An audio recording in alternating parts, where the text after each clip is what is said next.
Pronto. Boa tarde a todas e todos. Nós vamos dar início à nossa terceira sessão do dia de hoje, né? Já tivemos duas na parte da manhã, então agora começamos a da parte da tarde, o primeiro seminário de estudos em literatura infanto-juvenil da UERJ. Sempre informo que essa atividade tem por objetivo apresentar os projetos de pesquisa, projetos de ação, né, dos membros do Núcleo de Estudos em Literatura Infanto-Juvenil da UERJ. Esse núcleo é composto por professores, alunos da graduação, alunos da pós-graduação e egressos da UERJ. Então, na verdade, o núcleo é um projeto de extensão, cujo maior objetivo é nós estabelecermos esses estudos de literatura infanto-juvenil, né, dentro da universidade. O que não quer dizer que, né, as apresentações são de membros do núcleo, mas abertas ao público externo. Vini, aqui vocês têm a programação da tarde, né, dessa primeira sessão. Na verdade, nós estamos dividindo por sessões, até para dar um tempo de levantar, tomar uma água, um café, voltar, interromper a gravação, para que também nós não fiquemos com gravações muito longas. Então, agora nós vamos ouvir a professora Heloísa. Nossa, tenho imenso prazer de apresentar a Heloísa, temos uma história Ih, interrompeu, Vini. Bastante tempo, desde a época da FFP. Deixa eu abrir, então, rapidinho aqui, enquanto... Perdão. Eu interrompi para passar para ela os slides, porque ela vai compartilhar, mas tudo bem. Eu volto aqui. Perdão. Tá bom. É só para, de uma certa forma, já apresentar, né, as pessoas que trazem as suas pesquisas, né, pesquisas em andamento. Alguns estão iniciando uma pesquisa, até de alguma forma estimulados pelo núcleo, alguns já numa etapa mais conclusiva, alguns já concluíram. O Felipe já concluiu o seu doutorado. Então, eu vou abrir por aqui, Vini, acho que vai ser mais rápido.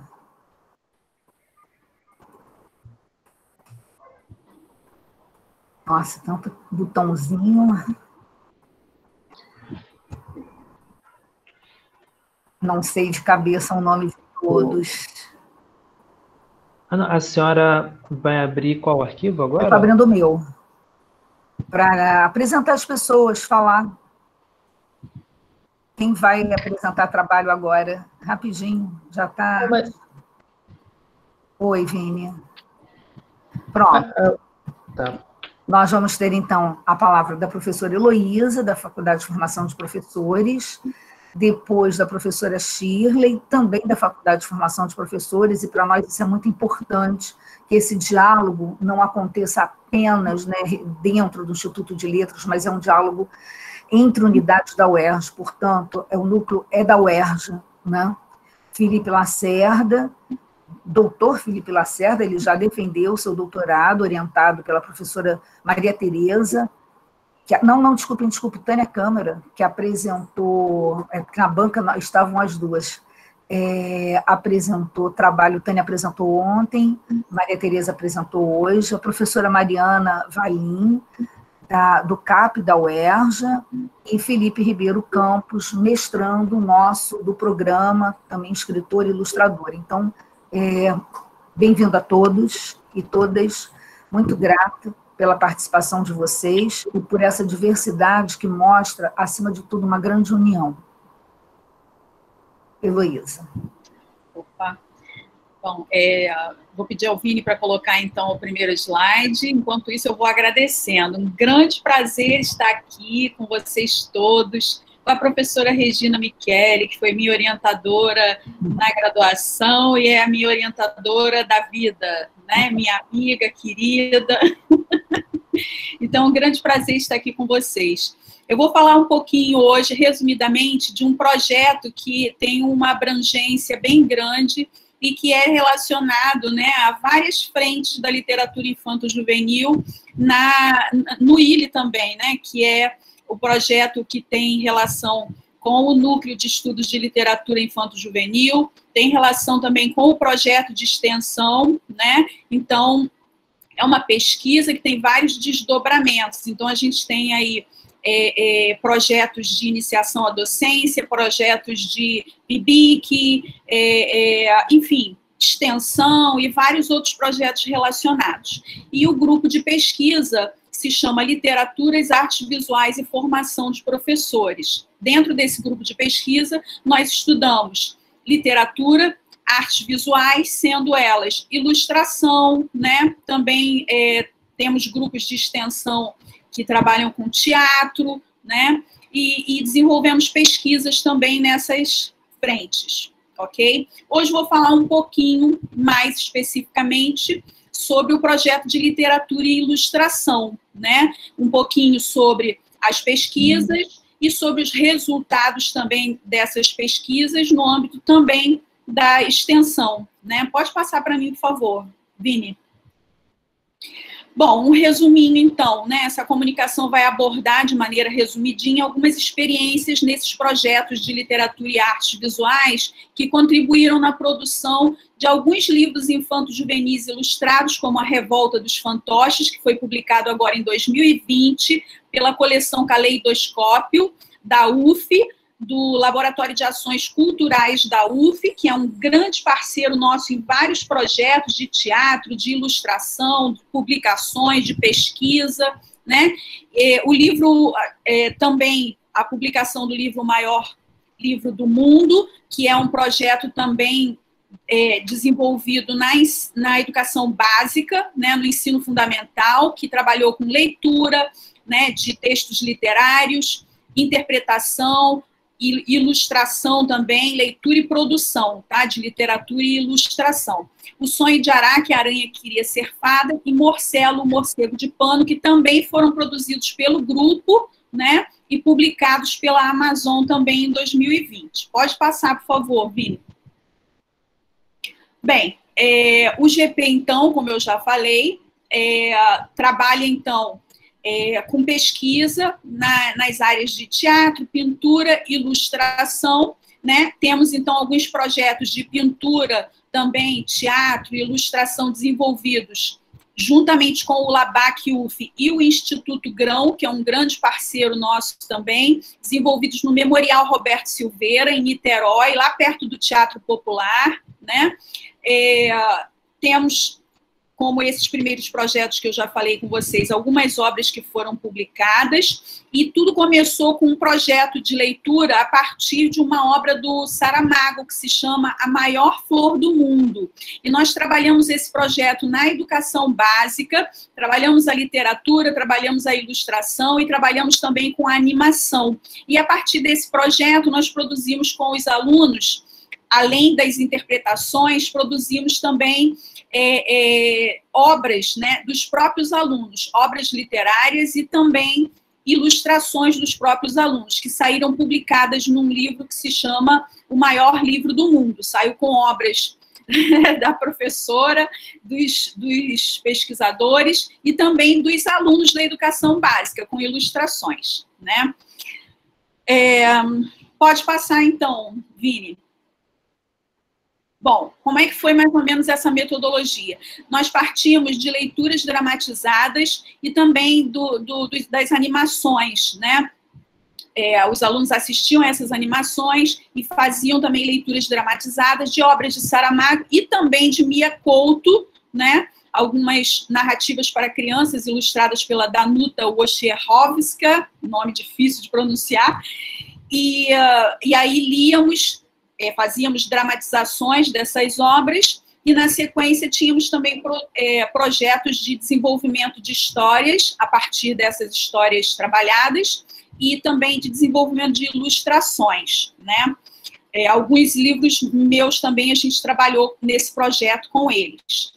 E tivemos, então, como aporte teórico para a leitura dessas imagens e também para o trabalho com literatura, né? Enfim, variadas obras. Especificamente, no trabalho de ilustração, nós tivemos um livro da Nikolaeva e Scott, que se chama Livro Ilustrado, Palavras e Imagens. Eu não sei se vocês estão conseguindo me ver, é esse livrinho aqui, tá dando para ver? Esse livrinho, né, nós usamos, então, para fazer as pesquisas sobre a interpretação das imagens, como que essas imagens dialogam com o texto literário, tanto no nível de leitura e compreensão do texto visual e do texto literário, como também para a produção desses textos, né? Porque você, conhecendo melhor esses mecanismos, você consegue entendê-los melhor, construir sentidos para eles e também produzi-los, né? Então, a partir dessas pesquisas, nós íamos, então, trabalhando a interpretação e a produção desses textos com os alunos, ok? Além desse livro da Nikolaeva e Scott, nós usamos também esse livro aqui, que se chama Olhos que Pintam, né? É da Ana Amélia Bueno Buoro, e ela também vai falar sobre essa construção de sentido e essa produção de textos visuais e textos literários em diálogo, os dois, né? Como é que a gente, então, coloca esses dois em diálogo, e interpreta, e como também a gente produz esses dois tipos de textos, ok? Pode passar, Vini. Aí nós temos, então, um primeiro produto, ok? Que é a Revolta dos Fantoches, que, como eu já falei com vocês, saiu esse ano pelo Laboratório de Ações Culturais da UF, numa coleção que se chama Caleidoscópio. O selinho desse aqui está errado, saiu Mirante, mas é a coleção Caleidoscópio, em parceria com o Instituto Grão também, ok? Com ilustrações da Mariângela Giuliani, que é uma das pesquisadoras do nosso grupo hoje, mas na época que ela ilustrou, era aluna, ok? Ela era aluna dos nossos projetos de ensino de literatura e também de extensão, ok? E ela, então, fez as ilustrações. Isso foi para a gaveta, né, a obra literária e a ilustração, e a gente acabou tendo a oportunidade, então, de começar a publicar hoje. Pode passar, Vini. Bom, já falei sobre o maior livro do mundo, então pode passar também. Que é o maior livro do mundo, foi, então, aquele projeto que teve as obras produzidas pelos alunos, tanto literárias como visuais, e nós publicamos, então, né, uma coletânea com essas obras. Aqui nós temos, então, Uma Escola Bem Assombrada, que é um projeto desenvolvido que também vai sair já pela Caleidoscópio, pelo LABAC, provavelmente no ano que vem, no começo, talvez, e que é um projeto desenvolvido com os alunos do ensino básico também, só que aí na EJA, ok? Então, como é desenvolvido na EJA, nós tivemos uma proposta mais juvenil, ok? Mais ligada com essa brincadeira, então, do assombrado, do horror, ok? E aí a gente também está em desenvolvimento esse projeto, ok? Já vai a público. Pode passar, Vini. Pode passar, já falei da Escola Assombrada. Esse é O Sonho de Araque, que saiu também esse ano pela Amazon, com ilustrações também da Mariângela Giuliani. O anterior, que é a Escola Bem Assombrada, com ilustrações do Marcelo Correia, que foi meu bolsista de extensão lá na FFP em São Gonçalo. Hoje em dia, ele já é pesquisador nosso há muito tempo. Hoje em dia, ele já concluiu o mestrado na UF em produção cultural, trabalha com teatro, enfim, é um grande parceiro nosso, mas começou também no nosso projeto de base aí na extensão, ok? Então, aí a Aranha Queria Ser Fada, também um importante trabalho desenvolvido, além da Mariângela Giuliani, que ilustrou, a Lu Muniz e a Lu Boechat fizeram, né, um ótimo trabalho aí também de editoração, remasterização das ilustrações. Opa, tô acabando. Passa aí, por favor, Vini. O Marcelo Morcego de Pano, que é mais um produto, né? Esse feito pela Lu Boechat, nossa querida Lu Boechat, que além de ilustradora, também trabalha com as crônicas da surdez, né? Ela é uma ilustradora surda, extremamente talentosa, então está aí também mostrando o trabalho dela nessa obra, que foi publicada esse ano também, e faz parte do nosso grupo de pesquisa também, desenvolve pesquisas nessa área também de literatura e ilustração, literatura e artes visuais, ok? Pode passar, Vini. Nós temos aqui, para encerrar o expediente aí das produções, né, dos produtos desses projetos, por hoje, né, por hora, a Chaminéia e a Tempestade, que é uma... essa obra foi uma peça de teatro na década de 90, né, na época que eu, enfim, estava entrando na faculdade lá com Regina, e hoje em dia ela virou uma narrativa ilustrada para crianças e jovens. E ela está, então, na mão da Roberta Alves, que também é membro do nosso grupo de pesquisa, também pesquisa em literatura e ilustração, desenhista extremamente talentosa, muito sensível também. Está terminando as ilustrações da Chaminéia e a Tempestade, ok? A gente já tem aí o esboço da capa e vai sair provavelmente no início de 2021 também, junto com várias outras obras que estão em processo de ilustração também. Então, só para dar uma noção mais ou menos do nosso trabalho, que além de teoria, né, nós temos, então, vários projetos ligados à pesquisa, pesquisando, então, né, a produção literária, a construção de sentido, né, a produção das ilustrações do texto visual, a construção de sentido para os textos visuais, como que esses textos dialogam entre si, porque é importante pensar que nem sempre o texto visual concorda com o texto literário, muitas vezes o diálogo estabelecido entre o texto visual e o texto literário é um outro tipo de diálogo, né? Às vezes de complementação, às vezes até de oposição e discordância, muitas vezes, quer dizer, algumas vezes, ok? Então, nós pesquisamos também essa possibilidade de diálogo entre o texto visual e o texto literário, e, além disso, temos os projetos de extensão, né, que trabalham, então, com a educação básica e com a produção, a publicação dessas obras, tá? Acho que eu estou no tempo ainda. Enfim, era o que eu tinha mais ou menos para dizer hoje. Dá uma passadinha aí, Vini.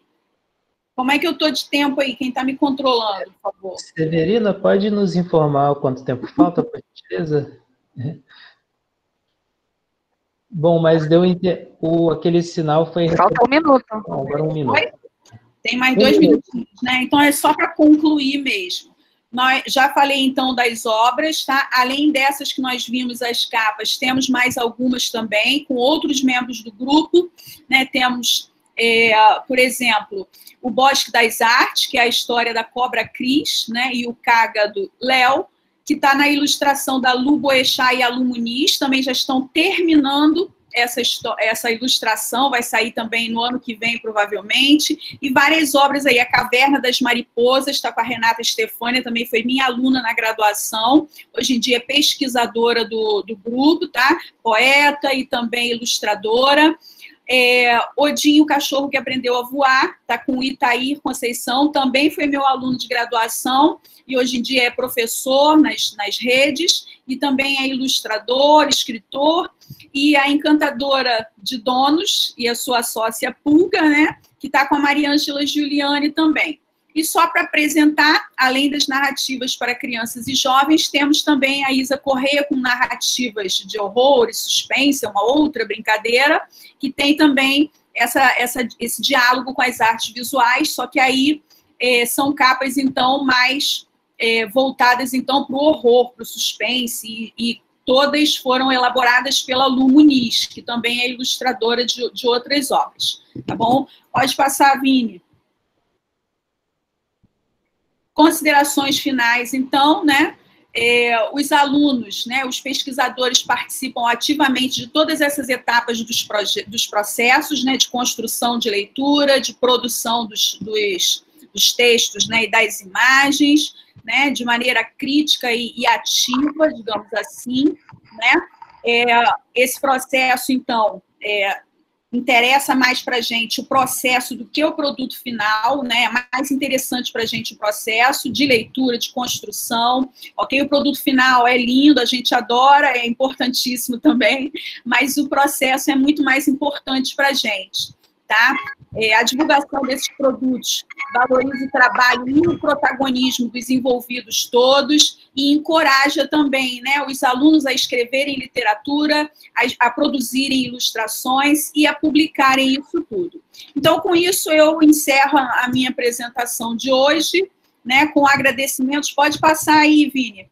Agradecimentos, então, a todos os pesquisadores, aos ilustradores, aos nossos bolsistas de teatro, PIBIC, iniciação científica, iniciação à docência, estágio interno complementar, aos nossos monitores, porque são todos muito importantes nesses projetos, né?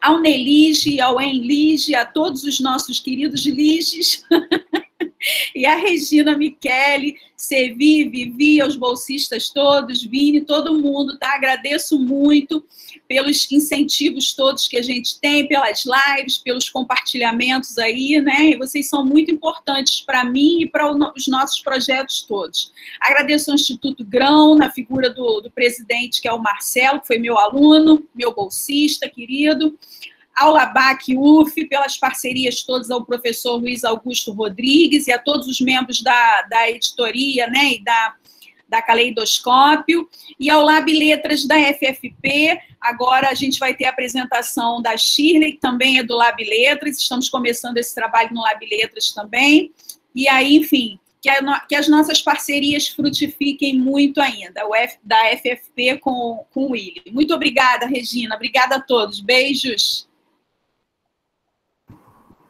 Elô, eu que agradeço, nossa, né? Assim, se eu disser que eu me espanto, não me espanto, porque conheço você, o seu dinamismo, nossa, o seu amor pelos alunos também, pelas pessoas, então nada disso me espanta. Mas eu tenho certeza que tem muita gente, até que vai apresentar hoje, que gostaria de uma maior interlocução com você. Estou já pensando em 2021, tá? Vamos para você vir dar um curso aqui, dessa parte toda da ilustração.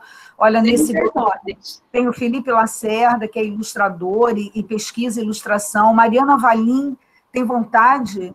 desculpe, Felipe Ribeiro Campos, Felipe Lacerda trabalha com a parte da mais de língua portuguesa. Tem a Lena Chianello, tem outra pessoa que eu estou esquecendo, que também quer pesquisar a parte de ilustração. Então, vamos pensar nisso com amor. Grande prazer. Tá bom. Olha, está gravado, hein? Obrigada. Dando prosseguimento, então, vamos para Poéticas da Diversidade, Representações da Identidade na Literatura Contemporânea, com Shirley de Souza Gomes Carreira. Olá. Está pronta, professora Shirley? Sim. Bom, em primeiro lugar, eu quero agradecer a Regina, né, por essa oportunidade de estar aqui hoje. Eu sou membro do grupo de pesquisa da Regina, do projeto de extensão que ela lidera, e penso que esse seminário tem uma grande importância, porque vai gerar muitas ações, com certeza, para o ERJ e para a comunidade acadêmica em geral. Bom, como vocês podem observar, né, o título do meu projeto, esse longo título, né, não se reporta especificamente à literatura infanto-juvenil. Entretanto, é um projeto que está voltado para questões, né, do nosso mundo odierno, né, e é como a literatura representa essas questões. E, assim, eu posso até dizer para vocês, né, que ele tem um escopo que não abrange apenas as diversas literaturas nacionais, mas também as diversas representações, né, e vertentes, né, do estudo de literatura em si. Como o próprio título sinaliza, nós podemos ver que o foco de interesse básico do projeto é a questão da diversidade e da representação da identidade cultural. Nesse ponto, vocês devem até estar se perguntando, mas o que isso tem a ver com literatura infanto-juvenil, né? Mas eu diria que tudo, né? Porque cada vez mais a literatura contemporânea tem buscado representar como a criança e o jovem, né, se colocam diante de questões que tem afetado as populações do mundo inteiro, né? E antes de falar do projeto em si, eu queria me reportar muito brevemente a gênese desse projeto, porque ele, na verdade, é a continuidade de algo que começou aqui na UERJ em 2004, na época do meu pós-doc, quando eu comecei a investigar a escrita migrante, quer dizer, a escrita dos autores migrantes. Eu comecei por um autor chamado Salman Rushdie, que eu acho que vocês já devem ter ouvido falar, e ele, num livro que ele escreveu até teórico, ele utilizou uma frase que me marcou profundamente e que foi a semente de toda a minha pesquisa desde então. Quando ele, na obra Pátria Imaginada, se autodenominou um homem traduzido. Essa questão da tradução cultural chamou a minha atenção e, a partir daí, eu ampliei a minha pesquisa, incluindo autores, né, de diversas nacionalidades, brasileiros inclusive, e de lá para cá a minha pesquisa tem focalizado, né, o deslocamento territorial, a questão da representação da identidade cultural, principalmente quando advinda, né, de um deslocamento causado por conflitos políticos, religiosos, guerras, uma migração econômica, por exemplo, né? Bom, eu vou passar agora, então, para o segundo slide, por favor, Vênia. No âmbito, né, do NELIGE, o que na realidade, eu pretendo fazer, né? Abordar obras da literatura infanto-juvenil nessa perspectiva, né, que são temas fraturantes. Nós até conversamos sobre isso, né, Regina, no exame de qualificação da Juliana, né? O quanto que esses temas, que são temas polêmicos, são importantes e precisam, sim, ser examinados na literatura que é feita para crianças e para jovens, né? Então, eu pretendo abordar essas questões, como a diversidade étnica, né, a migração, o exílio, o racismo, como que o intercâmbio desses temas, né, ele aparece nessas obras. Como é feita a representação identitária dessas crianças e jovens nesses contextos, né? Por favor, Vênia. Bom, então, o objetivo que eu coloquei aqui é o objetivo da minha pesquisa geral, né? Mas também abrange o aspecto, né, do caso específico da literatura infanto-juvenil. Então, o projeto ele tem por objetivo analisar essa representação da identidade cultural em obras da literatura contemporânea e, obviamente, também a literatura infanto-juvenil, né, com foco especial nessas questões que eu já mencionei, diversidade étnica, mobilidade cultural e territorial, e também na questão da memória, porque a narrativa que é normalmente elaborada tendo a criança e o adolescente como narrador, frequentemente recorre à memória. E, então, é um aspecto muito importante a ser examinado, né? Como que essa representação ela se dá também pela via da memória. E, no caso específico da literatura infanto-juvenil, eu pretendo realmente focalizar essas questões na ótica das crianças e adolescentes. Por favor, Vini. Essas etapas que estão aí descritas são as etapas do meu projeto em geral, tá? E que também são aplicáveis, obviamente, à análise quando estamos tratando também de literatura infanto-juvenil. As pessoas podem até estranhar um pouco, né? A questão da temática é uma aventura, talvez, né? Trabalhar com esses temas na literatura infanto-juvenil, mas depois eu vou explicar para vocês como tem funcionado e vocês vão ver que é muito interessante. Então, eu parto sempre de 4 eixos, né? A relação da memória com a identidade, né? Quer dizer, dessa autorrepresentação, a relação entre a identidade e a cultura, mostrando, né, evidentemente, como a nossa identidade pessoal ela é marcada, né, pelos traços do meio em que nós estamos, do ambiente social, da nossa cultura, os modos de aculturação, porque quando você tem uma representação de um personagem que se desloca do seu país de origem, seja lá por que motivo for, ele passa por um processo muito sério que nós chamamos de desterritorialização, mas ele não vai ficar por aí errante, né? Ele vai, evidentemente, ter que chegar a algum lugar e, nesse lugar, se refazer, né? Pelo menos tentar refazer o seu o seu lugar antropológico, o seu lugar de origem. E esse processo é um processo muito doloroso. E a gente vê isso muito nas obras juvenis, entendeu? Entenderam, que tratam dessa questão da imigração, do exílio, e é um dado muito importante. A outra coisa que também é importante é analisar como que as estratégias narrativas corroboram essa representação. Porque, embora as pessoas pensem que a literatura para o jovem é uma literatura simples, ela é muito bem articulada, ela é desafiadora, e é esse desafio que a gente tem que comprar nesse tipo de análise, né? Por favor, Vini. Bom, em relação à fundamentação teórica e metodológica, não se espantem, porque os autores que são utilizados, obviamente, para tratar dessas questões, eles são perfeitamente suporte para uma análise também dessas questões na literatura infanto-juvenil. Às vezes, as pessoas sentem um certo estranhamento quando eu coloco isso, mas, com certeza, esse aporte teórico nos dá condições de analisar essas obras de uma forma muito interessante e por um viés que normalmente não é feito, né? Não é analisado. Então, eu parto desses teóricos, né, sobre memória e identidade, que são o Henry Bergson e o Maurice Halbach, Michael Pollack, Andreas Hilsen, Paul Ricoeur, Joël Candor, que são pessoas que passaram uma vida, né, pesquisando a questão da relação entre memória e identidade.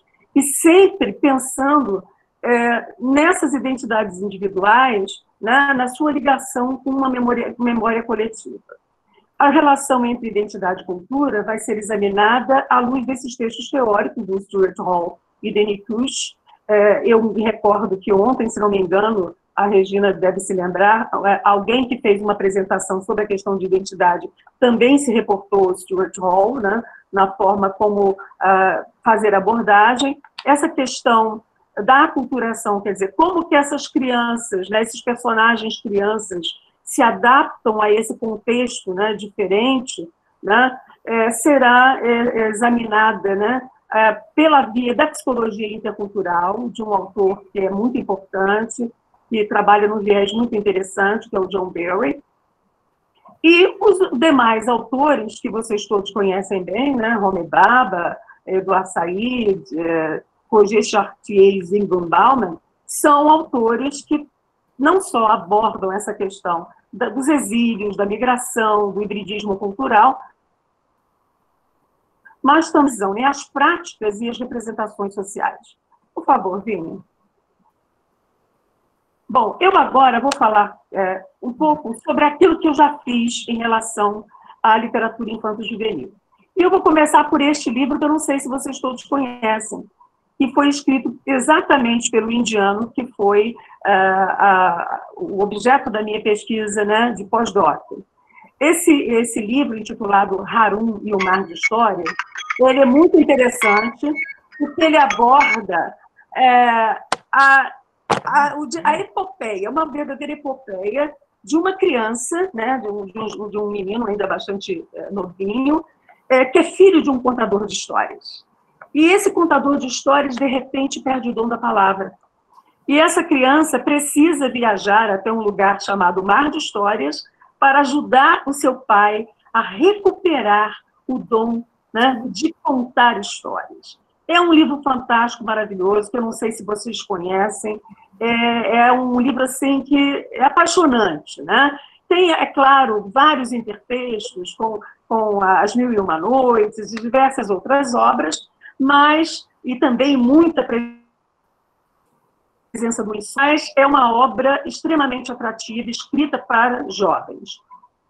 A segunda obra com a qual eu trabalhei, que inclusive tenho trabalhos, né, publicados, inclusive agora recentemente, né, no livro organizado pela Regina, é esse texto do Antônio Scarameter, Não Foi Nada, que foi escrito, né, praticamente em homenagem ao filho dele. Todos, acredito que sabem que Antônio Scarameter foi exilado, né, por conta da ditadura chilena, teve que morar na Alemanha, E a observação do filho e dos amiguinhos do filho o levaram a escrever essa obra, que mostra como que o menino de 14 anos consegue lidar com aquela situação adversa de estar num país com um idioma completamente diferente do seu, né? E tendo que conviver também com aquele peso da ameaça, né? Da família ser exterminada e uma série de questões correlatas. Então, é uma obra também que mostra, é escrita, é claro, na ótica desse menino, e é muito importante ver como essa representação é engendrada.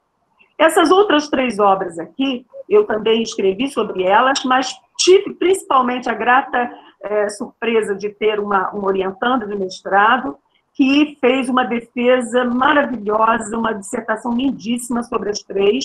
São 3 obras que têm como personagens principais, né, e narradoras em partes dessas obras, meninas que se veem também numa condição ou de migração, ou de exílio, ou de expatriamento. E todas elas, além de lidar, né, com essas situações difíceis, né, que são já compartilhadas com esse livro, por exemplo, do Skármeta, elas trazem outros aspectos, né? Principalmente o aspecto, por exemplo, da exploração da criança, a questão, por exemplo, do gênero. Na casa da Rua Mango, por exemplo, nós temos uma personagem que vive numa comunidade, né, que é uma comunidade mexicana, ticana, né, nos Estados Unidos, e que precisa o tempo todo, além de estar vivenciando uma crise, né, existencial muito séria, porque ela não consegue se definir identitariamente se é mexicana ou se é americana, ela tem que conviver com uma comunidade extremamente patriarcal que pensa em criar as meninas apenas para um papel social completamente subordinado. Então, essa menina se vê diante de várias situações assim, é um romance bastante desafiador, e todos 3 lidam com essa questão, né, da migração. Esses 2 últimos livros aqui estão sendo, né, belamente trabalhados pela minha orientanda, que também está aqui assistindo, que é o Stefano, né, da Andrueto, e este outro livrozinho polêmico, que eu acho que todo mundo já ouviu falar, né, porque foi banido recentemente aí de uma escola, né, O Menino Sem Pátria, e são obras que trabalham também com essa questão do deslocamento, né, e mostram outras questões muito importantes também.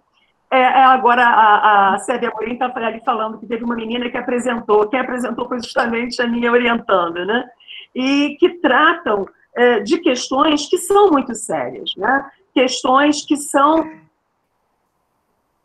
problemas do mundo em que a gente vive, né? Então, isso aqui é uma breve apresentação daquilo que nós já fizemos. Há textos produzidos sobre todas essas obras, né? Alguns publicados por mim, outros publicados por mim com orientando e outros isoladamente, tá? Bom, Vênia, por favor. A minha pretensão de corpos para 2021, ela é bastante seleta, e eu estou assim, ansiosa por ter um orientando que se predisponha a trabalhar com elas, né? Essas 2 obras foram agora premiadas no Jabuti, né, deste ano. São obras muito interessantes. Essa aqui é para o público infantil, esta para o público juvenil. Há esse Enigma do Infinito, que ele trata da temática da Torre de Babel, quer dizer, da mistura de línguas e de culturas de uma forma muito interessante, escrito pelo Jacques Fuchs.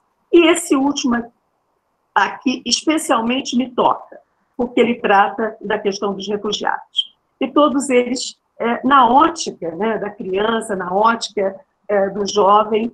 E é claro que eu continuo trabalhando dentro da minha vertente de pesquisa, mas eu acho que essas leituras têm muito a contribuir, né, para a compreensão dessa questão identitária nessas obras, né? Não nos limitarmos apenas a vê-las como apenas obras para crianças sem que elas tenham um valor estético que a obra da literatura infanto-juvenil tem. Que eu acho que a maior briga que a gente tem agora é essa, o valor estético atribuído à literatura infanto-juvenil. Eu acho que esse é um grande desafio que nós temos, resgatar o respeito por essas obras e advogar também o trabalho com essas obras com a mesma seriedade com que nós trabalhamos com obras escritas para adultos, né? E, evidentemente, utilizando, na medida que for necessário, o instrumental que nós utilizamos também para analisar as obras para adultos, né? Bom, em relação... Vini, por favor. Sim, eu só vou... Vini, você pode passar rapidinho? Professora. Bom, uma coisa que eu queria propor à Regina, e aproveito isso aqui, que é a promessa, tá, Regina? Então, você pode abusar. Para que nós, no âmbito lá do Lab Letras, possamos fazer, assim, em parceria com você, convite a escritores também, para que, né, a gente possa fazer um trabalho conjunto. E é claro que me predisponho a participar dos eventos, todas as atividades. E quem sabe, né, angariar aí algum aluno que queira fazer, né, uma pesquisa com essa temática. Vai ser um prazer imenso. Nossa! Vini, você pode passar rapidinho, passa só as referências, isso aí vai ficar, né? E o meu e-mail para quem tiver vontade de fazer um contato. Desculpe por ter ultrapassado um pouquinho, né? É uma abordagem assim, um tanto diferente, né, daquela que normalmente as pessoas abordam, mas está aí, né, o desafio para quem quiser, né, comprar junto comigo, né, adentrar, né, esse âmbito e partir nessa viagem. Obrigada, Regina. Shirley, só tenho a agradecer. Inclusive, como é que eu posso explicar?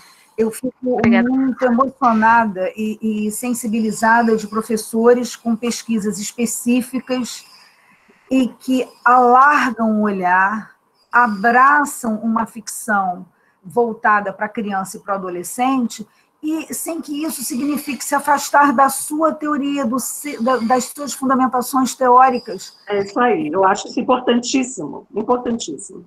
Pois é só alargar o corpus ficcional.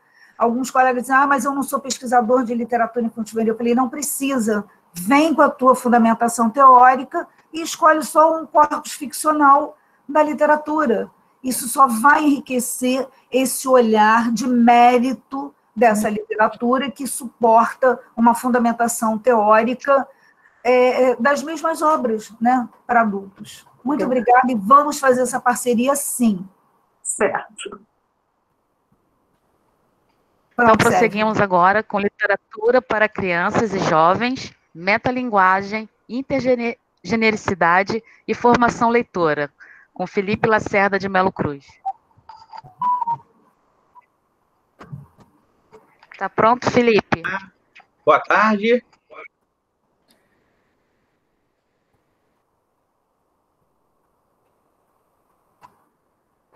Felipe, seu áudio está desligado. Isso. Agora de novo. Agora está dando para ouvir direitinho? Sim. Podemos fazer um teste para o compartilhamento da tela? Pode. Você pode apresentar a sua tela, você pode apresentar a tela ou a janela. Você vai projetar, né, os slides, é isso? Isso. Você está com os slides abertos aí? Oh. Agora? Tá. Eu peço, então, que... Vou só mostrar para você, então.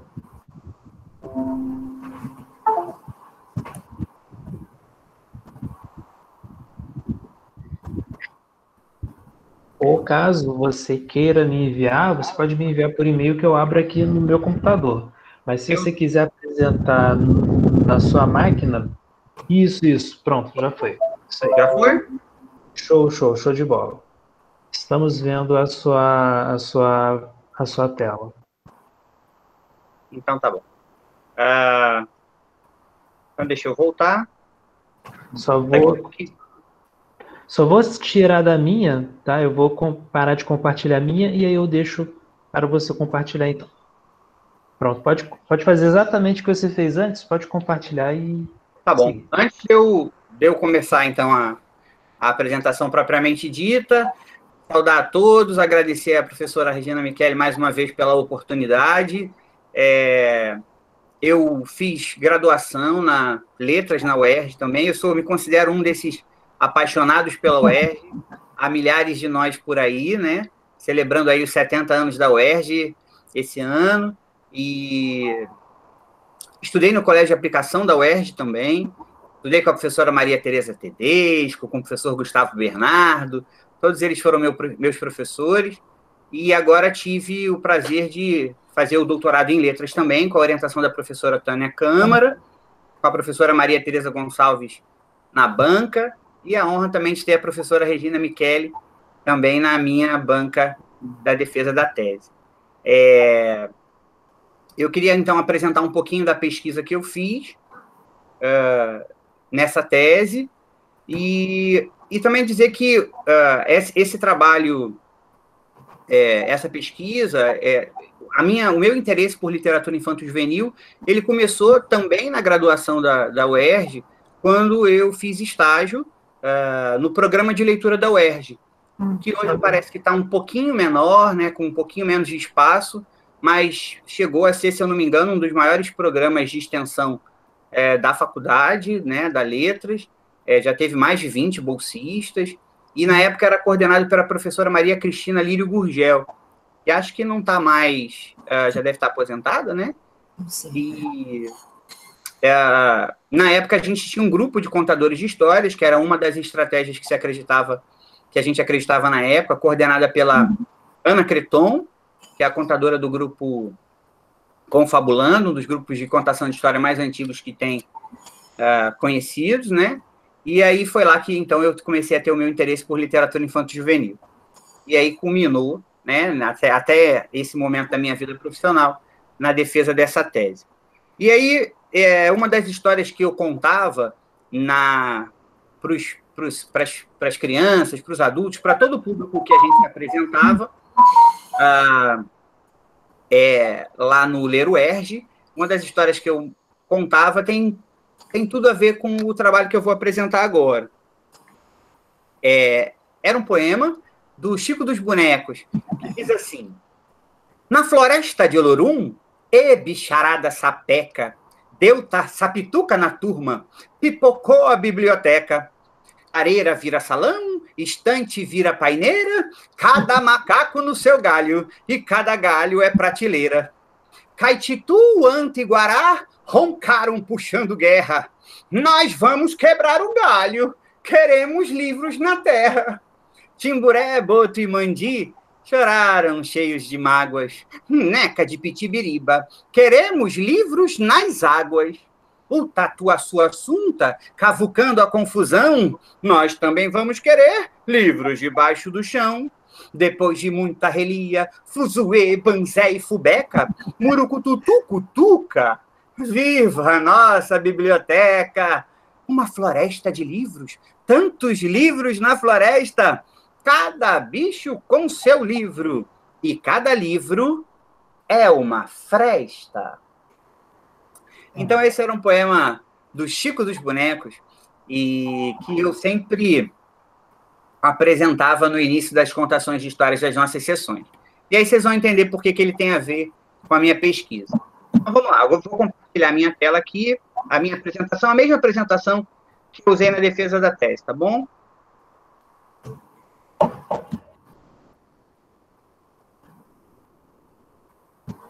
Só um minutinho, por favor. Muito bem. Fez direitinho?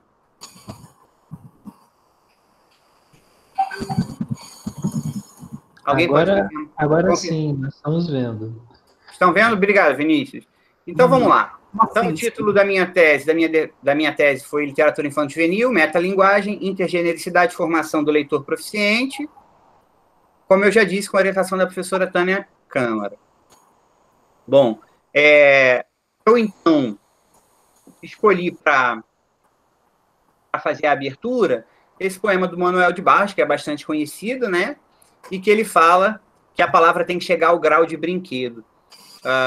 Ao selecionar qual seria a minha pesquisa para a tese de doutorado, eu revisitei a minha história e me dei conta de que lá na UERJ, lá no programa de leitura da UERJ, todas as histórias que eu contava, que eu selecionava para narrar para as crianças, para os jovens que nos assistiam, elas tinham essa propriedade, elas tinham isso em comum. Elas tinham esse grau de brinquedo que o Manuel de Barros preconiza. E então eu decidi seguir esse caminho, que já era um caminho intuitivo, e transformar esse caminho num caminho de pesquisa. Bom, essa tese ela também tem a ver com a minha pesquisa de mestrado. Na dissertação de mestrado, eu estudei a obra da Rosiana Murray, de quem eu tive o privilégio de me tornar amigo, através dos clubes de leitura que ela promove na sua casa, lá na beira do mar de Saquarema, de 2 em 2 meses. E agora tive até a oportunidade, a professora Regina me deu a oportunidade de mediar uma live para o Enlige, tendo a Rosiana como uma convidada na série Encontros com o Autor, que todos devem conhecer, que já trouxe autores maravilhosos da nossa literatura infanto-juvenil. Então, na pesquisa da dissertação de mestrado, eu percebi que a Rosiana utilizava algumas estratégias criativas que me chamaram a atenção e sobre as quais eu não me debrucei, não pude me debruçar porque meu foco era outro. E aí eu acho que o título dessas 4 obras que eu trago, que aparecem aí na tela, já são esclarecedores. Então, Receitas de Olhar, Recados do Corpo e da Alma, Manual da Delicadeza e Classificados Poéticos. Já naquela época, né, na época do mestrado, eu fiquei muito curioso de perceber como a Rosiana Murray brincava com gêneros textuais, como ela partia dos gêneros textuais, né, que o Bakhtin chama de primários, se apropriava deles, e através da literatura, um gênero secundário, segundo Bakhtin, para misturar, fazer essa mistura entre os diferentes gêneros e criar uma obra que seja interessante para o leitor. E aí eu fiquei com isso, com essa pulguinha atrás da orelha, e sabia que mais cedo ou mais tarde eu iria voltar a essa temática. Bom, então, sendo mais claro, né, eu estudei, eu pesquisei e analisei as obras metalinguísticas, né, que utilizam a metalinguagem, que tem a metalinguagem como sua característica principal, e as obras intergenéricas, que, segundo Corr, que fazem a mistura de gêneros, que misturam diferentes gêneros textuais. Logo de cara, ao fazer um levantamento da quantidade de obras que tinham essas características, eu já fiquei bastante espantado, porque eu identifiquei, a priori, 299, mas agora essa lista já aumentou, e eu já tenho 325 obras infanto-juvenis metalinguísticas catalogadas, que eu apresento na minha tese, e 75 obras que brincam com a intergenericidade. Então, antes mesmo de analisar as obras em si, eu já fiquei bastante surpreso com a quantidade de obras que utilizam, que se valem desses recursos composicionais. Tem uma consideração, né, e aí vem um pouco do meu aporte teórico, da Marisa Lajolo, que é perfeita e que explica de maneira muito interessante essa questão da metalinguagem, do uso da metalinguagem pelos autores de literatura infanto-juvenil. E aí eu leio. Essa percepção mais minuciosa da literatura infanto-juvenil é provavelmente fruto do encorpamento acadêmico da área e de seu discreto trânsito da área da educação e pedagogia para a área de letras. Acho que a nossa presença aqui já mostra essa trajetória, né? Avolumou-se a publicação acadêmica e não acadêmica sobre o gênero, multiplicando-se os formatos através dos quais a literatura infantil brasileira vai constituindo sua identidade epistemológica. Bom, a minha tese é uma tentativa de contribuir para o fortalecimento dessa identidade. Bom, aí eu só cito 3 conceitos que foram importantes para minha tese, que é o conceito de proficiência leitora, o conceito de competência leitora e o conceito de competência linguística. Eu busquei provar que essas obras, que têm a característica de ter como característica principal a metalinguagem e a intergenericidade, elas contribuem de maneira indelével, de maneira fundamental para o desenvolvimento da competência linguística, da competência leitora, né, e, portanto, da proficiência leitora das crianças e jovens. Bom, falando, então, mais especificamente sobre a metalinguagem, eu identifiquei uma série de recursos, de estratégias de criação, estratégias criativas, que eu chamo na minha tese de recursos composicionais, que os autores da nossa literatura se valem, de que eles se valem para seduzir o leitor. E aí eu elenquei uma série de procedimentos metalinguísticos. E destaquei 3 para trazer para vocês. O primeiro eu chamei de fome de leitura. São esses livros em que se alimentar de livros deixa de ser ter o sentido conotativo e passa a ter o sentido denotativo mesmo. Se alimentar de livros literalmente, né? Comer livros, comer as palavras, comer o papel. Essas histórias são sempre muito divertidas, e aí eu trago alguns exemplos delas. O Rei da Fome, da Marilda Castanha, O Incrível Menino Devorador de Livros, A Traça de A a Z, do Nani, e O Traço e a Traça, da Rosiana Murray. Tem muitos outros, também muito divertidos. A Taça Travessa, do Luiz Camargo, eu tinha esquecido de soltar.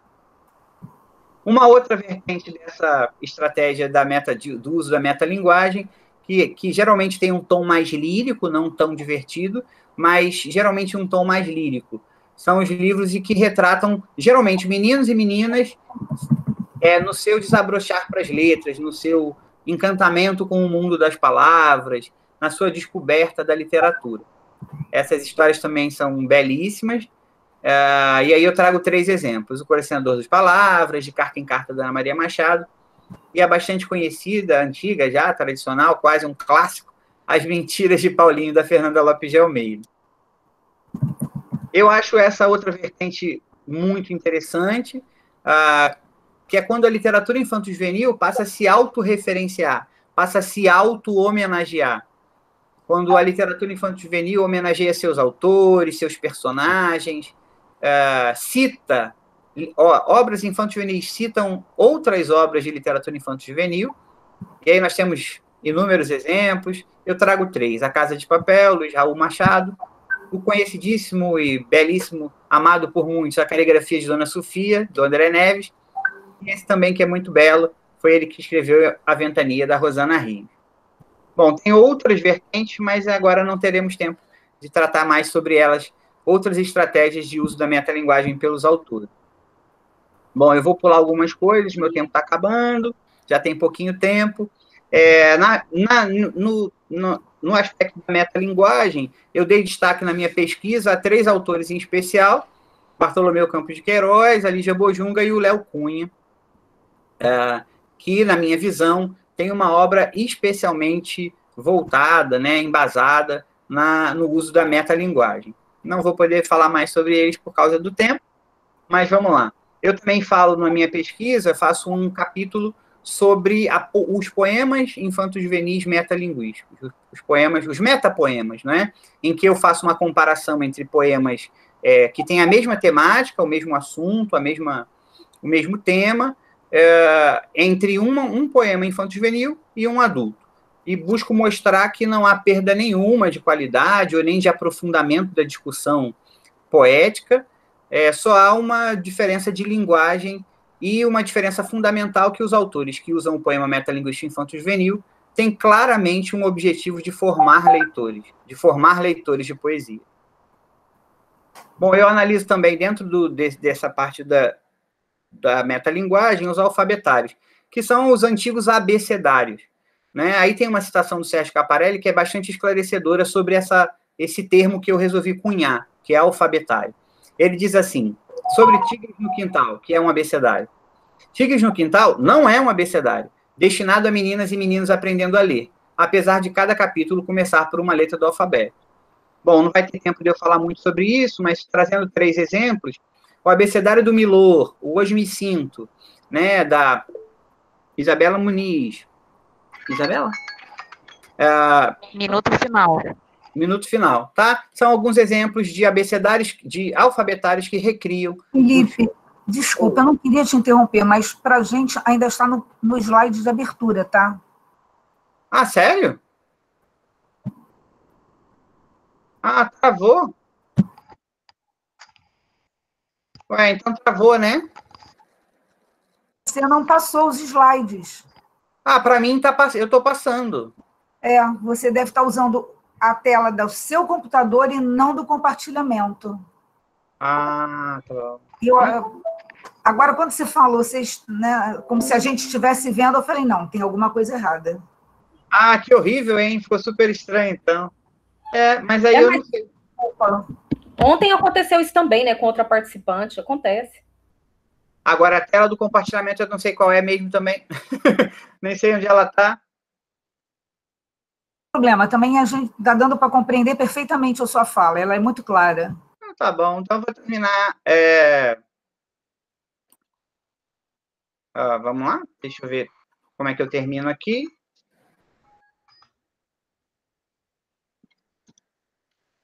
Bom, falei dos alfabetários, então os livros intergenéricos, vocês estão só me ouvindo, estão aí com a mesma tela de sempre. Eu trouxe como exemplos As Aventuras do Bonequinho do Banheiro, do Ziraldo, A Mulher que Falava Para-Choquês, do Marcelo Duarte e Drufs, da Eva Fornari. Trouxe também Declaração Universal do Moleque Invocado e o Jornal do Menininho do Nani. Bom, eu acho que eu vou então terminar. Eu falei também na minha pesquisa dos dicionários lúdicos, que são as obras que brincam com o gênero, né, verbete. Enfim. E aí eu acho que é isso, porque agora fiquei até um pouco desconcertado com essa falha técnica, mas é isso. Acho que, pelo menos vocês me ouviram, é isso que eu pesquisei. Obrigado. Desculpem aí o erro. Primeira vez que eu uso o Google Meet na minha vida, não imaginava que pudesse estar acontecendo esse tipo de erro. Obrigado e desculpem mais uma vez. Perdoável, Felipe. Foi ótima apresentação. Deu para acompanhar. Deu sim, Felipe. Muito obrigada. E isso significa que você tem que voltar, né? Para apresentar seu trabalho com mais calma. Eu participei, li, então sei que é de muito mérito.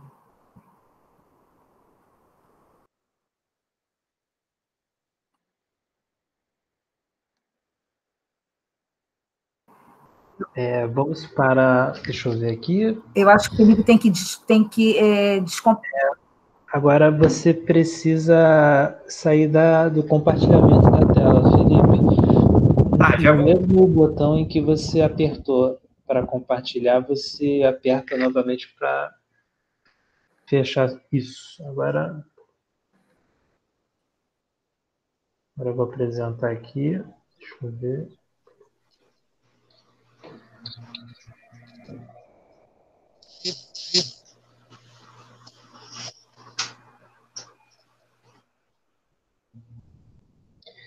Severina está aí?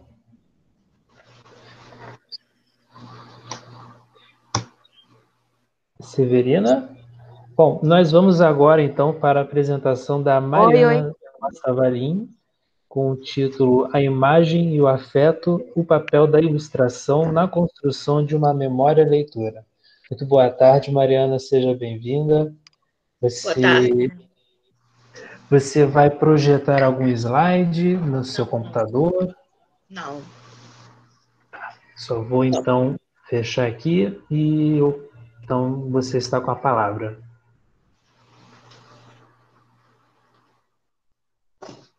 Eu estou mexendo aqui com o meu celular porque eu não tenho câmera no computador. Estão usando o meu celular. Vocês estão me vendo? Que eu não estou nem me achando. Agora ficou... Nós estávamos vendo você, mas agora ficou tudo preto, tudo escuro. Agora ficou a sua foto de perfil. De repente, se você apertar na câmera, né, para desligar e ligar novamente... Mas foi isso que eu fiz. Deixa eu ver de novo. Ficou tudo escuro. Não estão me vendo. Geralmente, quando usamos o celular, também precisamos tomar cuidado para ver se nós estamos utilizando a câmera da frente ou de trás, né? O tipo selfie ou a câmera... Espera aí, só um minuto. Pode ser. O lance é como eu vou fazer. Agora sim. Agora Está filmando, Tá só para que trás, tá para trás. atrás, Deixa eu ver. Só um minuto. Agora, por que isso acontecendo, eu não sei. Porque estava normal. Deixa eu ver. Há um botão em que nós apertamos para intercalar a tela. Eu vou entrar no computador para ver como é. Deixa eu ver. Vini, Mariana, a gente pode trocar a ordem. Eu acho que, bom, Felipe já está aqui. Felipe apresenta e você sai da sala e entra de novo. Isso já aconteceu antes. Bom, Regina, se vocês quiserem, também não precisa da minha imagem aparecendo. Eu não vou apresentar slide, não vou apresentar nada, só vou falar. Pode ser só áudio, então. Pode ser assim? Sim, por mim não tem problema, mas se você quiser arriscar de sair e entrar também. Não, a minha preocupação é só a hora, mesmo porque eu tenho uma filha de 1 ano e controlar a participação dela é difícil. Tem uma pessoa cuidando dela, mas hoje eu estou tensa aqui se ela vai dar gritos ali em algum momento, né? Não tem problema. A gente Então, está acostumado com o carro do ovo, a música da Igreja da Penha. Carro velho. Está acostumado. Carro velho. Posso começar, então? Posso? Pode sim, claro. Gente, boa tarde. Meu nome é Mariana Valim, eu sou professora do CAP de espanhol e quero agradecer a possibilidade de estar aqui. Eu estou muito feliz, agradeço especialmente a acolhida generosa e sensível da Regina Micheli, com quem falei por e-mail, manifestando meu desejo assim muito timidamente com relação ao projeto, a participar do projeto. Por quê? Porque o que eu vou apresentar hoje, eu não posso nem indicar como um projeto em fase inicial. Digamos que ele é uma intenção de projeto que eu ainda estou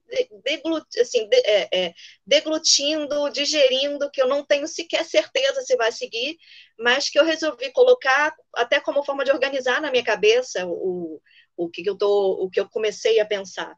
Isso por quê? Porque apesar da minha formação ser em literatura hispânica, literatura comparada, e minhas aulas no CAP terem como público o ensino médio, eu sempre tive muito fascínio pela literatura infanto-juvenil, e especialmente pelo fomento à literatura nesse público-alvo, né?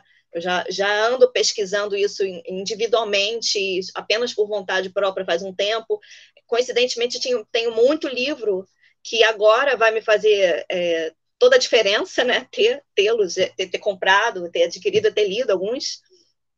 Enfim, e já tento com meus alunos há algum tempinho também colocar isso em pauta, de usar literatura em sala de aula, mesmo em literatura, mesmo numa aula de língua estrangeira. Então, ano passado, por exemplo, aconteceu de eu poder ir ao Uruguai e comprei um livro chamado La Condessa Sangrienta, que a história é escrita por uma poeta, uma poetisa, uma prosista argentina chamada Alejandra Pizarnik, de uma história chocante, baseada em prováveis fatos reais sobre uma condessa do século XVI, se eu não me engano, que cometeu verdadeiros absurdos, assassinato, etc., mas que a gente vê quase uma raiz das histórias da bruxa amada, da bruxa que busca beleza a todo custo e acredita e tem a crença de que matando jovens pode conseguir isso, essa mesmo, Bathory. Tem a Condessa Sangrienta, e os alunos ficaram encantados,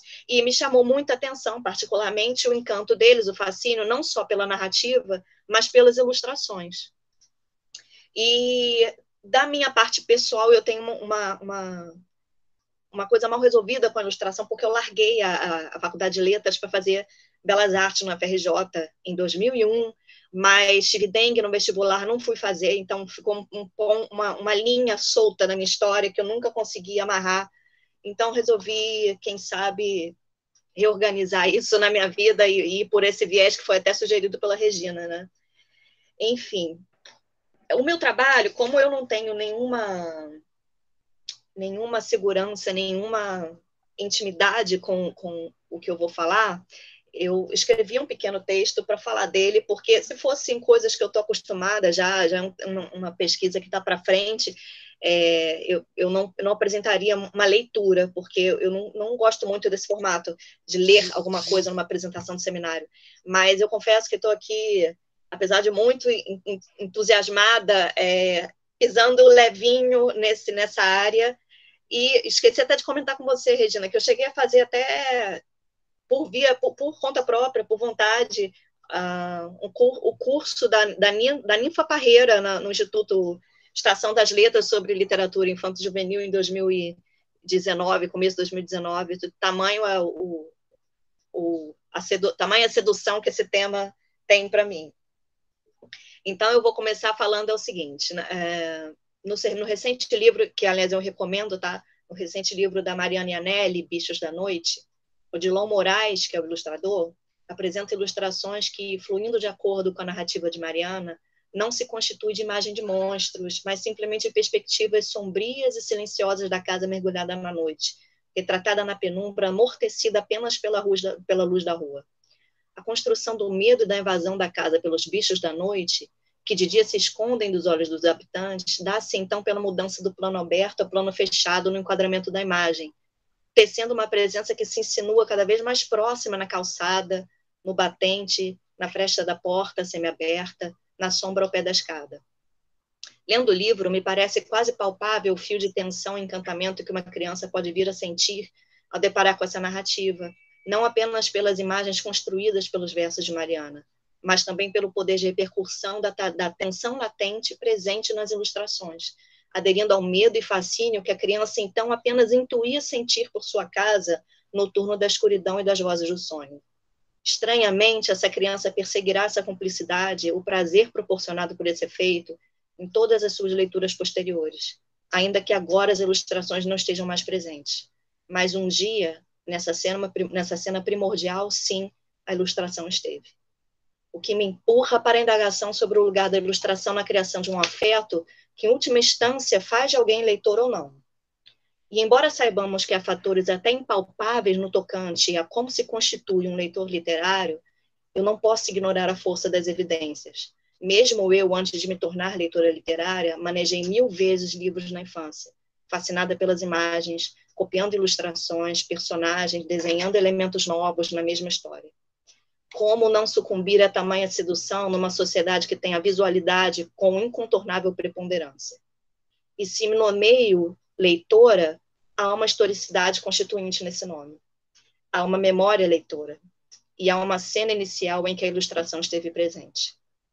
Hoje, embora não se possa afirmar que não resista ainda um certo preconceito com relação ao livro ilustrado do infanto-juvenil, parece inegável a importância da ilustração não como decoração ou reiteração da narrativa verbal, mas como discurso portador de sentido, às vezes metafórico, às vezes metonímico, mas sempre articulado e articulador de significados.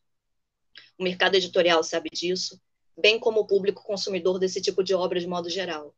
Quem hoje negaria a importância do desenho do coelho com casaco azul na obra de Beatrix Potter? Ou da imagem do menino com a panela na cabeça do Zeraldo? Muitos têm como sedimento de uma memória que já é coletiva as ilustrações de fadas de Ida Rintoul e Cicely Mary Barker. Nesse último caso, as ilustrações já são praticamente arquétipos. Mas se do ponto de vista editorial a ilustração já é objeto de pesquisa e valorização, do ponto de vista da recepção, parece necessário mapear a participação desempenhada por ela na constituição da memória leitora e seu hipotético desdobramento, que seria a própria formação do leitor literário. Como esse projeto é inicial, eu proponho apenas uma bibliografia também inicial e talvez mesmo provisória. Para abordar o lugar da imagem e ilustração na fundação da memória leitora, estabeleço como referências iniciais a concepção da imersão da imagem na consciência desenvolvida por Bachelard, bem como suas ideias de ressonância e repercussão da imagem poética. Para tratar da ilustração propriamente dita e dos aspectos de sua produção e recepção no livro ilustrado, a produção teórico-crítica sobre o livro ilustrado de Sophie van der Linden, Maria Nikolaeva e Carol Scott também constitui referencial essencial, bem como as teorias sobre arte e percepção de Rudolf Arnheim, que eu não faço ideia se o nome é esse, se é assim que se pronuncia. Bachelard também alimentará as referências iniciais sobre memória, e é realmente inicial, porque memória, como a gente já viu hoje, é um conceito extremamente rico e disputado teoricamente, né, por campos, recortes, enfim, que eu acho que eu tendo a aumentar esse campo, mas a princípio Bachelard. Quanto à metodologia, além de investigar as vinculações da imagem à memória, faz-se necessário, tendo em vista os objetivos da pesquisa, elaborar um protocolo de entrevistas que interroguem os leitores, sua trajetória, sua constituição como leitor, em busca de marcas discursivas que manifestem a presença da ilustração como constituinte dessa história. E isso é absolutamente novo para mim, já que até o presente momento eu nunca fiz pesquisa de campo, né? Nunca fiz entrevistas. Sempre foi com o meu contato com o texto, nunca meu contato com o texto de outras pessoas em forma de relato, entrevista, etc. Então, eu também vou ter que amarrar essa novidade e procurar saber como fazer de boa qualidade, né? Esse trabalho visa colaborar, sobretudo, com as pesquisas que se orientam no sentido de mapear a formação do leitor literário para traçar estratégias mais eficazes de fomento à leitura. Não se trata de sobrepor o papel da ilustração ou da própria narrativa que origina a obra, mas parece necessário nos interrogarmos sobre o alcance da construção visual que acompanha a história na construção da memória e subjetividade leitora, com suas marcas da infância deixadas pelo contato com a literatura infantil e juvenil. Um artigo publicado na revista Lumina, da Universidade Federal de Juiz de Fora, Vlad Ionesco e Cândido Almeida usaram uma imagem elaborada por Didier Huberman, justamente um teórico que tematiza a visualidade, de mariposa, borboletas e fasmida, que é o bicho-pau, para questionar a abordagem da imagem na história da arte.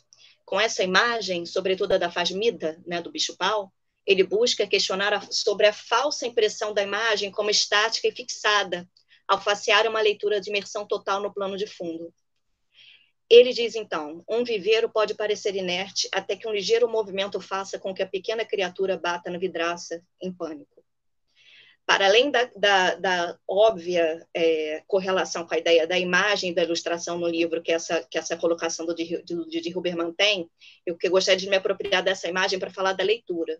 Me pergunto se no ato habitual e contínuo de ler, algumas vezes nos deparamos com narrativas que se diluem no esquecimento.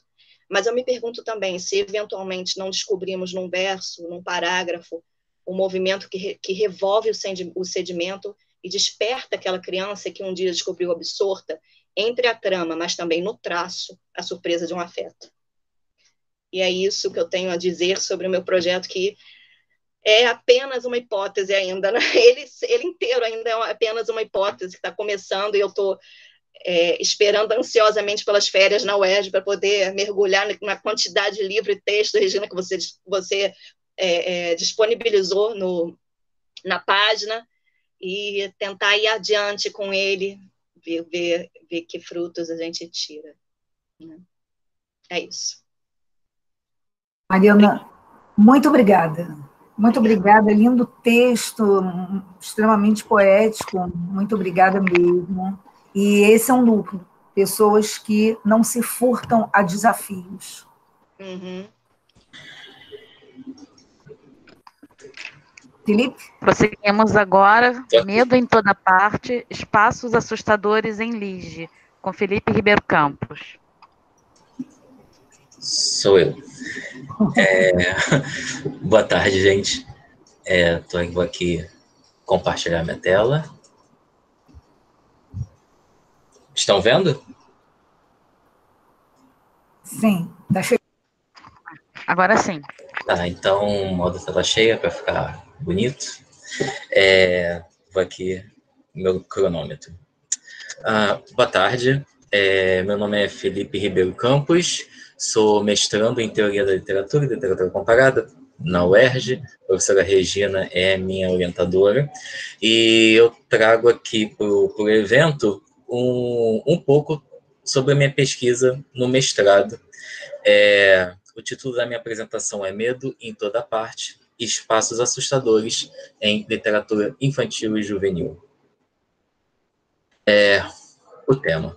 Essa apresentação observa elementos que tornam possível a análise de uma cenografia de medo para crianças e jovens, pautada em 3 pilares: o medo, o conceito de espaço e a ilustração. Por meio da união entre descrição efetiva e transposição do texto verbal para o não verbal, todo o universo está pronto para receber o leitor e, conforme o desenrolar da história, esse espaço pode mudar. Os objetivos dessa pesquisa. Aproximar as pesquisas sobre gótico e medo, em geral, das literaturas infantil e juvenil e suas representações de monstros e lugares assustadores, com o objetivo de mostrar que também se faz necessária a abordagem de temas delicados, de forma lúdica, por meio do terror-horror. Bom, agora eu falo realmente as etapas da pesquisa, como é que está sendo esse caminho para falar sobre essa cenografia do medo. Eu falei lá no slide anterior que eu trabalho esses 3 pilares principais para partir a minha pesquisa. Então, eu falo sobre o medo, cenografia e ilustração. Eu começo falando do medo porque é o medo que faz essa liga entre todos os ingredientes para que a cenografia seja construída. E aí eu pego esses 2 conceitos aqui, dessas nuances do medo, como a gente faz para o leitor ficar com medo, que é do Stephen King, e Blake e Bailey. Vou explicar um pouquinho cada uma. O Stephen King fala que existem 3 nuances, como se fossem degraus nessa história de medo, que você assusta o leitor. E seria o terror, o horror e a repulsa. Esses 3 níveis. Um nível mais elevado, que é o terror, até o mais baixo, que seria a repulsa. Então, o terror é o que trabalha o que está na mente do leitor, do espectador. Então, sensações, sons, sombras, nada aparece, fica tudo sugerido, e esse trabalho do que pode ser pior, do que vai acontecer, isso se dá apenas na mente do leitor, do espectador. O horror, ele já está um pouco abaixo do terror, e o horror, ele tem um pouco dessa sensação que fica na cabeça do espectador, mas também tem algumas sensações mais físicas. Então, algo pode aparecer, pode ser demonstrado, sai um pouco do campo da sugestão e também entra um pouco mais no campo visual. E aí, o próprio espectador, leitor, começa também a ter essas sensações mais físicas, né? O coração acelera, fica meio suado e por aí vai. E a repulsa, que é realmente o mais baixo de todos, seria a contemplação de cenas extremamente violentas. Então, aquelas cenas de sangue para tudo quanto é lado, pedaços de corpos, que não é mais o medo, mas você já entra no campo do nojo, né? Então, por isso aí é a repulsa. As outras classificações, né, que o King apresenta 3 e Blake e Bailey apresentam 5, é um pouquinho do King, só que com umas nuances a mais. Essa classificação foi tirada de um livro que fala sobre filmes de terror, apenas cinema, mas eu achei interessante trazer, né, a gente pensar em outros conceitos fora da literatura. Então, a inquietação seria só uma sensação bem leve, uma pulga atrás da orelha, você sabe que algo está errado. O pavor é quando essa inquietação ganha mais força e algo aparece na sua frente, mas não te dá certeza se tem algo a ver com essa sensação que você tem. O terror é o primeiro impacto com o agente que está causando esse medo. O horror seria esse tempo que a gente processa essa cena de terror, esse impacto. E a repulsa, sim, ainda é é a visão de uma cena extremamente assustadora e extremamente violenta, né? E aí eu falo de cenografia, que fecha esses 3 pilares. Não tem como realmente falar de uma cenografia de medo sem passar pelo gótico. Aí eu trago aqui o professor Júlio França. Ele fala assim: a literatura gótica caracteriza-se por ser ambientada em espaços narrativos opressivos, que afetam, quando não determinam, o caráter e as ações dos personagens que lá vivem. Os ambientes podem variar conforme o contexto cultural de cada narração, mas tanto regiões selváticas quanto áreas rurais e os grandes centros urbanos são descritos de modo objetivo ou subjetivo como locais aterrorizantes. Então, o gótico, a gente tem ali o castelo, e depois desse castelo, essa cenografia principal passa a ser uma casa mal assombrada, e a partir da casa mal assombrada, esse lugar opressor que causa calafrios e tem segredos que não devem ser descobertos, eles são meio que replicados em outros ambientes. Então, a minha pesquisa ela vai pesquisar essa cenografia e como isso acontece nos livros para criança. Tá? E, finalmente, o diálogo entre ilustrações e palavras. A Teresa Colomer escreve assim: a presença de imagens nos livros infantis permite deslocar para elas diferentes elementos narrativos que, desta forma, podem continuar presentes na narrativa sem sobrecarregar o texto. Foi o que outras apresentações aqui trouxeram para a gente. A ilustração, a boa ilustração, ela não apenas coloca em desenho o que já está escrito, ela transforma, ela coloca outros elementos, ela não sobrecarrega esse texto. Então, é muito mais do que apenas enfeitar o texto verbal. E sim, eu mergulho nesse corpus literário. Eu só trouxe aqui 2 exemplos, mas que eles são esse resumo do que eu estou fazendo nessa minha pesquisa. No primeiro momento, depois que eu vejo esses elementos, esses níveis de terror, cenografia e tal, eu começo dos contos da tradição. Começo pelos contos da tradição, falando desses contos de fada e especificamente da floresta. A floresta sendo um lugar assustador, um lugar onde mora a bruxa, o ogro, onde as pessoas entram e não voltam. Então, todo esse medo que a gente tem quando pensa nessa floresta do conto de fadas, eu procuro encontrar nesses livros que eu trago para pesquisa.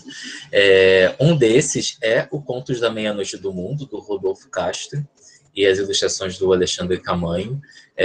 São 3 versões aqui, tem a da Chapeuzinho Vermelho, a Bela Adormecida e Cinderela. São 3 contos que eles vão beber mesmo lá do Basile. Então, são contos que trazem aquela violência. E é um livro muito interessante, porque essa capa, né, essa capa verde musgo, esse verde que é da floresta mesmo, dos lugares mais escuros da floresta, esse verde está no livro todo. Para fazer uma comparação, além eu saio dessa floresta e comparo com a cidade. Porque como a floresta a gente vê muito nos contos de fadas, nesses pontos, mas assim, na realidade, acredito que para a maioria, a floresta seja um lugar um pouco distante. Então, eu penso na cidade como também um locus horribilis. E eu coloco aqui, né, a falsa sensação de segurança na cidade. Então, assim, esses muros, né, a gente se fecha dentro de casa, pensando que o mal pode estar do lado de fora, mas às vezes o mal invade, né? Esse livro aqui, Histórias Assustadoras para Contar no Escuro, do Alvin, esse nome aqui, e Brett Hellquist, acho que é isso. ele teve uma adaptação cinematográfica muito, muito legal, muito simpática ano passado. Virou um terror infanto-juvenil. E é um livro de contos, então tem várias histórias que se passam dentro da cidade também. E tem muitas que são lendas urbanas. E que é uma transposição, né? Então é um livro bem interessante que eu busquei procurar. E além dessa cidade, eu vou além da cidade também e vou buscar o cemitério, né? O cemitério sendo uma cidade menor dentro de uma outra cidade, a visão dos vivos com relação ao mundo dos mortos, e também eu vou trabalhando essas questões e como isso aparece também na literatura infantil e juvenil. A fundamentação teórica e metodológica. Por meio da pesquisa bibliográfica e da análise comparativa, a apresentação se debruça sobre textos ficcionais contemporâneos de diversos autores, como Anabela Lopes, Roger Mello, Alexandre de Castro Gomes, tem um negocinho a mais, e Neil Gaiman, tendo por fundamentação teórica as obras de Nelly Novas Coelho, Maria Nikolaeva e Carol Scott, Ruth Oliveira, Stephen King e Fred Botzen. Eu esqueci de falar, eu só falei que eu sou mestrando, né? Eu sou também escritor e ilustrador. Eu trabalho com literatura de medo nas minhas obras autorais, e é por isso que eu pesquiso medo, porque as minhas histórias, quando eu escrevo e desenho, elas são de terror para criança, então a pesquisa se mistura também com a minha obra. Esse aqui é as referências, né? E esse aqui é o meu contato. Tem meu e-mail, Instagram, site. Quem quiser depois, então, entrar em contato. Só a gente conversar sobre ilustração e como assustar a criança. Muito obrigado e até a próxima. O que rola nesse laboratório, hein, Felipe? Eu ainda tenho 3 minutos, então vamos embora. Eu fiz uma série de autorretratos. E aquele ali é a minha versão Victor Frankenstein. Você já fez quantos Frank Winnies por aí? Não, só no desenho, alguns. Conversas no debate, por favor. Desculpa. Na verdade, eu acho que nós já estouramos o tempo do debate. Sim, estouramos. Nós vamos adentrar o intervalo, gente. Olha, a próxima sessão começa às 15h45, são 15h34. Então, nós vamos dar 5 minutos de debate para alguém, assim, alguém que não tenha muita facilidade, muito contato. Eu não vou ficar conversando com a Heloísa e com Shirley, porque eu tenho oportunidade de falar com elas. Então, vamos abrir para quem, né, tem menos oportunidade, quem não é do grupo, apenas 5 minutos para que a gente também possa levantar, ir ao banheiro, né, pegar uma água, um café, né, não ficar com a perna muito cansada, e o grupo está direto. Preciso dar, às vezes, essa folga para eles. Então, comentários, perguntas, alguém que tenha colocado alguma pergunta no chat que eu não vi. Heloísa, você está cercada de ilustradores, de aspirantes. Marina, né, pretende pesquisar, gosta, né, da parte de trabalho com ilustração. Madalena também. Sim, animadíssima, com tantos talentos e, enfim, tantas pessoas interessadas em literatura e ilustração, né? Adorei as apresentações, são todos de parabéns. Fiquei realmente muito sensibilizada com todas elas, com como é que eu vou dizer, com a generosidade. Lena colocou uma mensagem ali. Helena a Madalena Chianello. Também, estou ansiosa. Quem quiser me procurar, fica à vontade, tá? Regina tem os meus contatos e pode compartilhar sem problemas. Quem quiser me procurar, estou aí às ordens.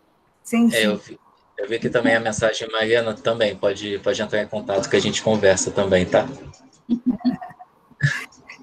A Helena é do grupo, né? A Mariana agora está entrando, o Felipe já é do grupo, Agostinho também, então, né? Acho que ano que vem teremos alguma coisa de ilustração. Algo me diz que teremos. Vamos ver. Eu, de todo jeito, quero, se as pessoas não têm nenhum comentário, nenhuma pergunta, eu queria agradecer a generosidade de vocês de abarcarem a literatura infanto-juvenil, né, se deslocando, desviando, alargando o olhar, como fez e faz a Shirley. Eu já participei da banca, já assisti o trabalho dela no passado, no primeiro Enlis, belíssimo, trabalho que está publicado. Ela é referência nesses estudos. Então, muito obrigada. Felipe também, com a pesquisa de que eu participei, daí veio, inclusive, a própria indicação de Tânia, para que eu pudesse compor a banca. Heloísa, nossa, Heloísa é uma história... Elô foi minha aluna, então tem um laço muito forte, foi uma pessoa que sempre, um dinamismo, uma vontade de fazer as coisas muito grande, era uma monitora que, nossa senhora, os alunos ficam atrás dela e eu também. A gente nunca mais se separou, ainda que à distância, né, mas continuamos juntas. Felipe, aprendo muito com o Felipe. Felipe é o responsável pela capa belíssima do nosso livro. Assim, fico muito orgulhosa do trabalho do Felipe, orgulhosa também, né, de poder dizer isso, de tê-lo tão perto da gente, como orientando e como parceiro. O Felipe está na comissão, está desde ontem, gente, vocês não têm noção do que esse grupo, desde segunda-feira, vem batalhando para conseguir a transmissão no YouTube, como é que você faz, porque tem muita gente. Então, assim, meio que sem palavras, né, para agradecer a todos. Assim, Mariana, que está entrando no grupo, num despojamento de vir, de apresentar um texto tão bonito.